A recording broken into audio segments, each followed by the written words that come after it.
Back to the vocal verdict. मैं हूँ दिव्या देसाई। और अगर आपको ये वीडियो अच्छी लगे, लाइक कीजिए, शेयर कीजिए, सब्सक्राइब कीजिए and hit the bell icon. So हिंदुओं के साथ बांग्लादेश में क्या हो रहा है ये तो सबको पता है। अभी रिसेंट खबर है कि हिंदू के एक monk साधु जो चिन्मय कृष्णदास है, उनको अरेस्ट किया जाता है। एंड हिंदुओं के साथ आए दिन ही ऐसे होता रहता है। ऐसा नहीं है कि बांग्लादेश में पहली बार हो रहा है या इससे पहले हुआ नहीं है। ऐसा नहीं है, पहले से ही होता आ रहा है। अब कुछ ज्यादा ही बढ़ रहा है, मतलब उनका खून बहुत ज्यादा उबल रहा है, पता नहीं किस खुशी में। सो वो ज्यादा बढ़ रहा है। एंड वहां पे हो या फिर बांग्लादेश हो, पाकिस्तान हो, हिंदुओं के साथ पहले से ही होता आ रहा है ये। माइनॉरिटीज को लोग इंसान मानते ही नहीं है।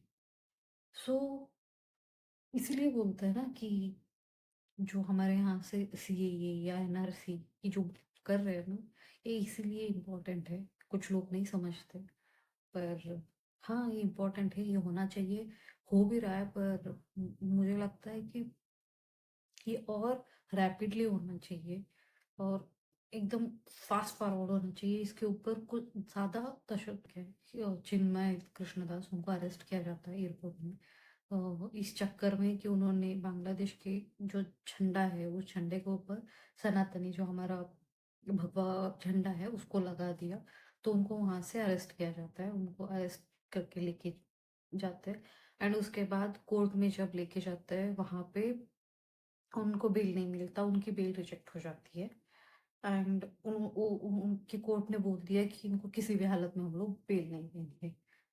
सो यहाँ से एक्सटर्नल अफेयर्स ऑफ मिनिस्ट्री जो भी है, ईआईएम है, उनका एक स्ट्रॉन्ग जवाब जाता है कि आप हिंदुओं के ऊपर जो भी तशद्दुद कर रहे हो उसके ऊपर देखो। आप जो भी हिंदुओं के साथ वहां पे कर रहे हो उसके ऊपर अपना ध्यान दो, इसको कम करो, या जो भी उनको बोलना होता है। मैं वो स्टेटमेंट यहाँ पे कहीं लगा दूंगी, वो बोल देते हैं। अ, ये जैसे ही यहाँ से वो जीत जाती है, वहां से एक स्टेटमेंट आता है कि उनको बहुत बुरा लगा। जो भी जिस हिसाब से एक्सटर्नल अफेयर्स ने बोला, ईएम ने बोला है, मतलब उनका अलग चल रहा है। उनको बहुत जल्दी सब कुछ बुरा लग जाता है, पर उनको ये बुरा नहीं लगता कि उनके लोगों ने ऐसे वहां पे हंगामा मचाया हुआ है।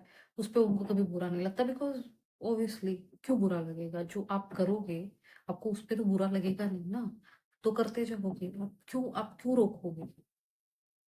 इसीलिए बोलते हो ना कि, और एक मजे की बात है, कांग्रेस हमारे इंडिया के जो मतलब यहाँ से कांग्रेस के जो लीडर्स, तो कांग्रेस पार्टी लीडर्स तो छोड़ दो, कांग्रेस पार्टी जो है उन्होंने भी बोला हुआ है इंडिया भारत के सरकार को कि बांग्लादेश के ऊपर, मुझे नहीं पता ये ताना कैसा हुआ है या दिल से बोल रहे हैं, बट अगर दिल से भी बोल रहे हैं तो thank God, thank God, finally आपकी आंखें खुल गई। आपको पता चल गया कि बांग्लादेश में हिंदू है और इनके ऊपर तशद्दुद होता है। आपको पता चल गया कि वहाँ के लोगों के ऊपर वहां पर बहुत ज्यादा प्रॉब्लम्स हो रही है, और आपकी आंखें खुल गई कि आप एटलीस्ट उसके ऊपर बात तो करने लगे हैं। क्योंकि आप तो समझते हैं, बात हिंदुओं के ऊपर जब होता है तो बात करना वो आपके मतलब वोट बैंक में तो आता नहीं है। तो या उन्होंने बात की है। पर यहाँ पे एक चीज है, आप बोल रहे हो ना भारत सरकार को कि जहाँ पे बांग्लादेश में जो हो रहा है उसके ऊपर कड़ी से कड़ी एक्शन लो, ये लो। तो सरकार तो एक्शन ले रही थी ना, इनफैक्ट ले रही है। आप ही तो अपोज करते हो सीएए से, आपको क्या प्रॉब्लम है? एनआरसी से आपको क्या प्रॉब्लम है? आपने सीएए और एनआरसी दोनों का डेफिनेशन बदल दिया अपने मतलब के लिए। सीएए में कहाँ पे लिखा हुआ है कि यहाँ से मुसलमानों को बाहर भेजा जा रहा है? सीएए का मतलब सिंपल है यार, अफगानिस्तान, बांग्लादेश और पाकिस्तान के हिंदुओं पर जो तशद्दुद हो रहा है उनको यहाँ पे लेके आना है। और कुछ कुछ महान लोग हैं, वो लोग बोलते हैं कि सिर्फ हिंदुओं को क्यों, मुसलमानों को क्यों नहीं? बेवकूफो, 55, आई एम नॉट श्योर, 57 कुछ तो इस्लामिक कंट्रीज है। आपके लिए 57 इस्लामिक कंट्रीज है, हिंदुओं के लिए एक है, वो भी यहाँ पे ना आए। मतलब आपकी वजह से वो वहीं पे मर जाए, जो कल मर रहे वो आज ही मर जाए, आज मर रहे तो अभी मर जाए। आप लोगों ने ये ठान लिया है अभी। अब मैंने मैंने अभी भी जब हो रहा था, जब अब जो बांग्लादेश के ऊपर हो रहा है, तब भी कुछ लोग बोल रहे वो उनके देश का मामला है, हम क्यों वहां पे अपना टांग अड़ा रहे हैं। हर देश में हिंदू होते हैं, मुस्लिम होते हैं, फिर भी जहाँ पे हिंदुओं का होता है हम लोग टांग अड़ाते हैं, क्योंकि इस पूरी दुनिया में हिंदुओं के लिए एक देश बचा हुआ है, भारत। अगर हम ही नहीं बात करेंगे तो फिर ये 140 करोड़ लेके हम लोग घूम रहे हैं, फिफ्थ लार्जेस्ट इकोनॉमी लेके घूम रहे हैं अचार डालने के लिए। करना क्या है इसका? अगर हिंदू मेजोरिटी देश वाले हिंदुओं के लिए बात नहीं करेंगे, हिंदुओं के लिए कुछ नहीं करेंगे, तो फिर किसके लिए करेंगे? रवांडा के लिए? ऑब्वियसली ह्यूमैनिटी लेवल पे तो रवांडा के लिए भी करना चाहिए। मुझे ये बात समझ में ही नहीं आई। और वो बांग्लादेश वाले तो उससे, बांग्लादेश वालों में और पाकिस्तान वालों में कुछ डिफरेंस नहीं है, बिकॉज थे वो भी तो पाकिस्तानी। कभी 50 साल पहले, 50-60 साल पहले तो वो भी ईस्ट पाकिस्तानी था ना। नाम बदल गया है, मेंटेलिटी नहीं बदली है, डीएनए कहीं ना कहीं से तो मिलेगा। तो वो भी वही हरकतें करेंगे जो उनके बाप दादाओं ने किया था पाकिस्तान में। प्रॉब्लम क्या है ना, हम लोगों ने गलतियां पहले की है, हमारी सरकारों ने ना पहले गलतियां की है। छुड़ाओ उनको, उनका देश सौंप दो। हमारे लोगों को यहाँ पे मरवा दो, उनका उनका देश सौंप दो। मैंने ना एक ट्वीट देखा था आज, भूल गई। अ, मुझे ट्वीट याद है, किसने किया था वो भूल गई मैं। मुझे कहीं मिलता है तो मैंने आई गेस रिपोस्ट किया हुआ था उस ट्वीट पर, रिट्वीट किया भी हुआ था उसमें ना। आई गेस वो आईएएस, आईपीओ या आईपीएस ऑफिसर थे। उन्होंने बोला था कि 68 रिटायर्ड ऑफिसर्स है, जो इस ऑफिसर्स, उन्होंने कुछ तो पिटिशन साइन करके उन्होंने प्रधानमंत्री जी को भेजा था। दैट्स द डिफरेंट थिंग, उन्होंने वो किया, आई अप्रिशिएट। एंड उन्होंने ये बोला था कि इसके बाद कभी भी इंडिया किसी की भी मदद करेगा वहां पे इंडियंस के फुटप्रिंट होना चाहिए। एक्चुअली ये होना चाहिए, इवन आई बिलीव। हम लोगों ने ना बहुत ज्यादा ये कर दिया है लोगों को, ऐसे दे दिया है सब कुछ, क्योंकि बांग्लादेश वही। देखो बात, जिन लोगों को पता नहीं है, मैंने इसके ऊपर पहले भी एक वीडियो बनाया था, मैं आज भी बोल रही हूँ। बांग्लादेश इंडियन आर्मी का दिया हुआ एक गिफ्ट है, एक खैरात है। ये उन लोगों को समझ में नहीं आ रहा है। पता नहीं कौन सा उबाल आ रहा है, क्यों अपने देश को एक खड्डे में डालने के लिए इतने इतना सारा ये कर रहे हैं। मुझे मतलब, जो कांग्रेस गवर्नमेंट ने भी बोला कि हिंदुओं के ऊपर वहां पे ये हो रहा है वो हो रहा है, और उनको सीए से भी अपोज, मतलब प्रॉब्लम है, सीए एनआरसी से प्रॉब्लम है। मुझे एक बात समझ में नहीं आई। ठीक है, आप बोल रहे हो ना कि वहां से हिंदुओं को क्यों लेके आना है, तो रोहिंग्यास, रोहिंग्यास का क्या काम है हमारे देश में? उनको भी बाहर निकालो। उनको क्यों आप लोग सिटीजनशिप देते फिरते हो? उनको क्यों आप कभी कंडेम नहीं करते? क्योंकि वहां से वोट बैंक आता है आपका, क्योंकि वहां से आपको वोट मिलते हैं, वहां से वोटर्स है। यार, कभी तो, कभी तो लोगों के लिए सोचो, कभी तो लोगों के लिए सोचो, एक बार सोच के देखो। अच्छा लगेगा, इंसान बनोगे, इंसान के बच्चे बनोगे। सो मैंने ना, एक बांग्लादेश का ही एक कोई यूजर है, उन्होंने बा, बांग्लादेश प्राउड हिंदू समथिंग कुछ तो हैंडल है उनका। उन्होंने एक ट्वीट किया है। एक्चुअली गुस्सा भी आ रहा था, बुरा भी लग रहा था। ऐसा लग रहा था कि लगा दूं, क्योंकि देश है यार हमारा ये, और इसी देश ने 71 में आपको वो देश दिया है। वहाँ पे एक इंजीनियरिंग कॉलेज है, उस इंजीनियरिंग कॉलेज के गेट पे उन्होंने वो फ्लैग लगाया था और वहाँ के स्टूडेंट्स उसी फ्लैग पे आ रहे थे, जा रहे थे, इंडियन फ्लैग था वो। मतलब आप लोगों को क्या लगता है, इसकी अकाउंटेबिलिटी नहीं होगी? आप लोग हमारे फ्लैग की डिसरिस्पेक्ट कर रहे हो, इसकी अकाउंटेबिलिटी आप नहीं होगी? बहुत अच्छे से होगी। और जिस दिन इसकी अकाउंटेबिलिटी होगी, आप लोग तड़पते रह जाओगे। और उस टाइम पे ना कोई इंसानियत की बात करेगा ना, तो मैं तो मुँह तोड़ दूँगी, सच्ची बता रही हूँ।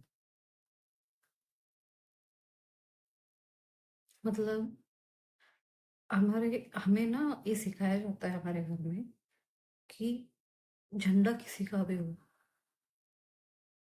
उसको इज़्ज़त दो। आज मेरे सामने अगर मैं ना पाकिस्तान से बहुत ज़्यादा नफ़रत करती हूँ। नफ़रत इस हद तक करती हूँ कि मैं नहीं चाहती कि वो एग्ज़िस्ट करे। फिर भी आज अगर आप मेरे सामने उस देश का झंडा लेके आओगे ना, मैं उसकी डिसरिस्पेक्ट नहीं करूँगी। क्योंकि वो देश कैसा भी हो, वहाँ के लोग 99% लोग बुरे हो सकते हैं, 1% तो ढंग के होंगे। उनके मेरे दिल में जैसे मेरे देश के फ्लैग के लिए रिस्पेक्ट है, उस सेम वही उनके लिए रिस्पेक्ट होगा वहाँ पे। उस एक बंदे के लिए होगा ना, तो I don't want to disrespect that man, that woman, that person. जब मैंने ये देखा ना, आई मतलब मैं वो रिपोस्ट तक नहीं कर पाई। मतलब मैं नहीं चाहती थी कि जब यही चीज़ खालिस्तानियों ने किया था ना, तब भी मुझे इतना ही बुरा लगा था। जब उन्होंने वो कनाडा के कॉन्सुलेट से लंदन के यूके में कॉन्सुलेट से वो झंडा उन्होंने उतार दिया, उन्होंने फाड़ दिया। उस टाइम पे भी यही ऐसे ही बुरा लगा था। आप लोग मतलब इस हद तक गिर गए हो, आप लोगों ने हिंदुओं पे इतना तशद्दुद किया, इतना मतलब उनको मार रहे हो, काट रहे हो, सब कर रहे हो। उसके बाद आप एक वो ऐसे कंट्री के फ्लैग को डिसरिस्पेक्ट कर रहे हो, उसी फ्लैग के नीचे खड़े होके सैल्यूट करने वाले आप लोगों को वो देश दिया है। मतलब आज अगर आप जी रहे हो, आज अगर आप पानी पी रहे हो, अगर आप कुछ भी कर रहे हो ना, इंडिया की मेहरबानी है।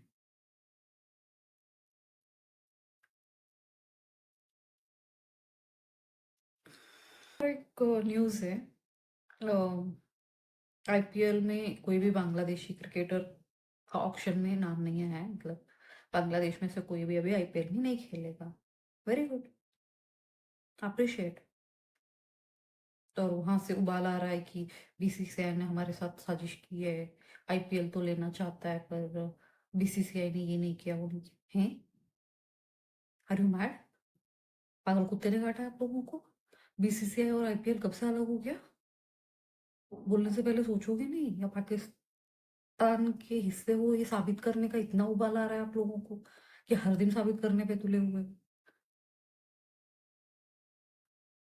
राइट? मतलब हैव सम सेंसेस। ऑब्वियसली नहीं है आपके पास।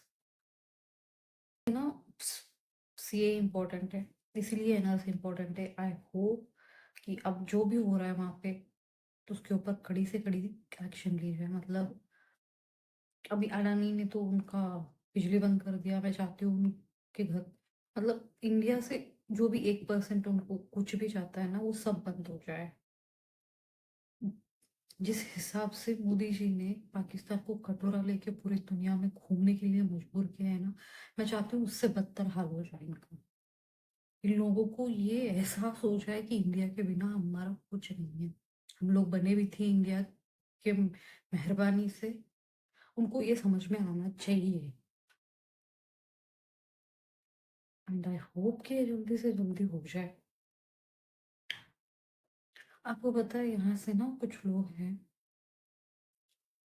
अ, जो आर्मी से रिटायर्ड है या अभी भी सर्व कर रहे हैं, या उनके बच्चे हैं या कोई भी हो, उन लोगों के कुछ कुछ स्टेटमेंट्स, ट्वीट्स, या फिर मुझे जो जान मैं जिनको जानती हूँ उनसे मैं जो बात कर रही हूँ ना, उन लोगों को जो उस वॉर में थे ना, उन लोगों को इतना बुरा लग रहा है अभी आप सोच नहीं सकते यार उनके मुँह से कैसी-कैसी बातें आ रही है।